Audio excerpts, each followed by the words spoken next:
Halo, perkenalkan nama saya Putu Lidunita Taranti, nomor absen 31, saya dari kelas 12 Bahasa. Perkembangan politik pada masa demokrasi terpimpin. Yang pertama, Dekret Presiden 5 Juli 1959 pada pemilu tanggal 15 Desember 1955 berhasil memilih anggota DPR dan konstituante atau Dewan Penyusun Undang-Undang Dasar.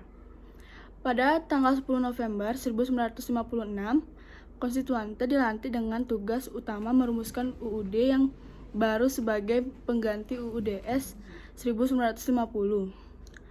Namun, karena itu, terjadi pergolakan di daerah-daerah sampai dengan awal tahun 1957. Konstituante belum juga berhasil menyelesaikan tugas merumuskan UUD yang baru.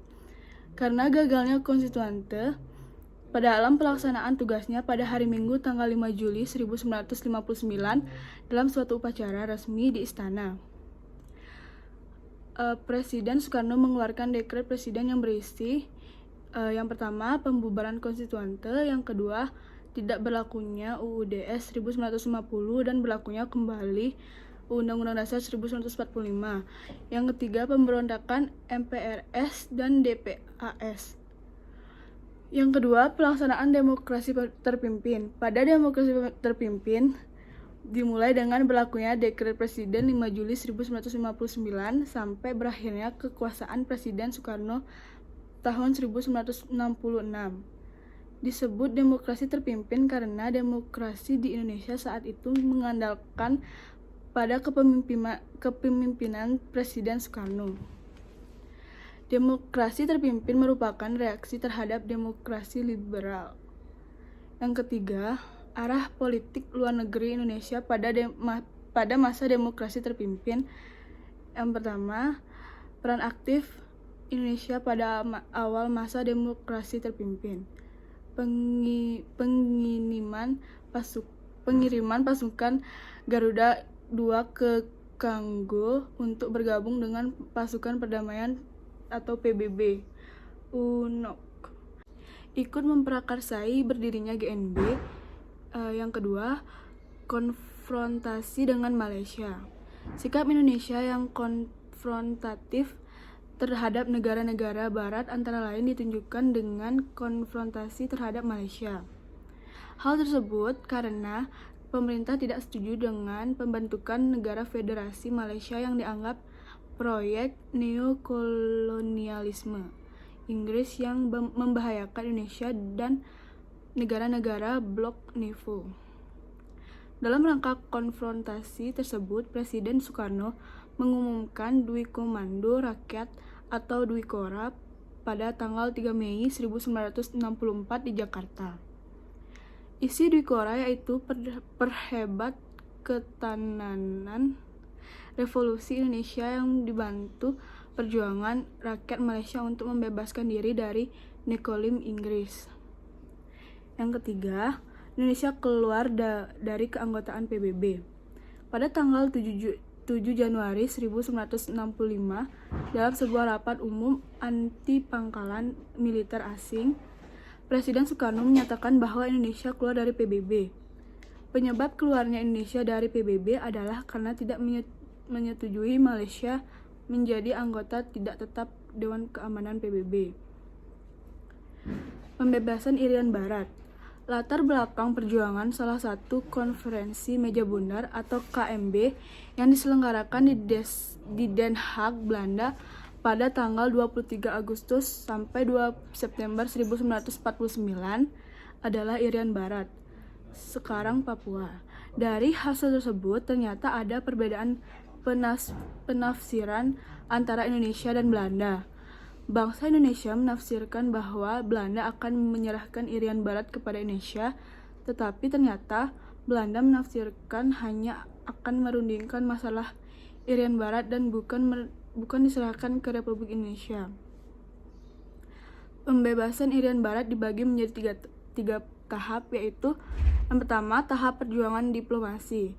Dalam upaya membebaskan wilayah Irian Barat dari cengkeraman Belanda, pemerintah Republik Indonesia pertama Dalam upaya membebaskan wilayah Irian Barat dari cengkraman Belanda, pemerintah Republik Indonesia pertama mengambil langkah diplomasi dilakukan secara bilateral baik dengan pemerintah Belanda maupun dengan dunia internasional.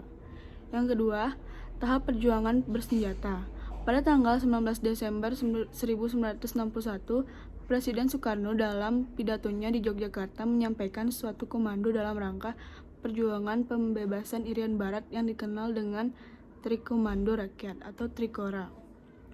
Yang ketiga, PEPERA atau Penentuan Pendapat Rakyat. PEPERA ini merupakan salah satu ketentuan PEPERA atau Penentuan Pendapat Rakyat. PEPERA merupakan salah satu ketentuan persetujuan 1962 mengenai penyerahan kekuasaan pemerintahan atau atas Irian Barat dengan Belanda kepada Indonesia. Perkembangan ekonomi pada masa demokrasi pemimpin. Perkembangan ekonomi pada masa demokrasi terpimpin. Pada masa demokrasi terpimpin, keadaan ekonomi dan keuangan Indonesia mengalami masa suram. Untuk menanggulangi keadaan ekonomi tersebut, pemerintah mengeluarkan kebijakan ekonomi dan keuangan. Yang pertama, pembentukan Badan Perencanaan Pembangunan Nasional atau BEMPENAS untuk melaksanakan pembangunan ekonomi di bawah Kabinet Karya dibentuk Dewan Perancang Nasional atau Depernas pada tanggal 15 Agustus 1959. Tugas Depernas adalah menyiapkan rancangan undang-undang pembangunan nasional dan menilai penyelenggaraan pembangunan. Pada tahun 1963, Depernas diganti nama menjadi Badan Perencanaan Pembangunan Nasional atau BEMPENAS yang dipimpin oleh Presiden Soekarno. Tugas BEMPENAS adalah sebagai berikut. Yang pertama, menyusun rencana pembangunan jangka panjang dan jangka pendek. Yang kedua, mengawasi pelaksanaan pembangunan. Yang ketiga, menilai hasil kerja mendataris MPRS. Yang kedua, penurunan nilai uang atau devaluasi.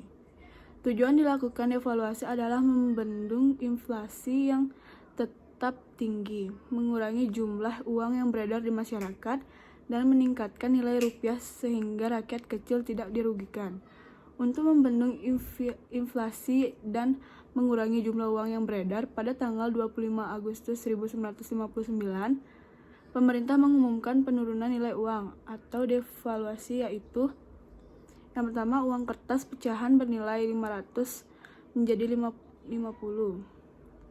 Uang kertas pecahan bernilai 1000 menjadi 100. Semua simpanan di bank yang melebihi 25.000 dibekukan.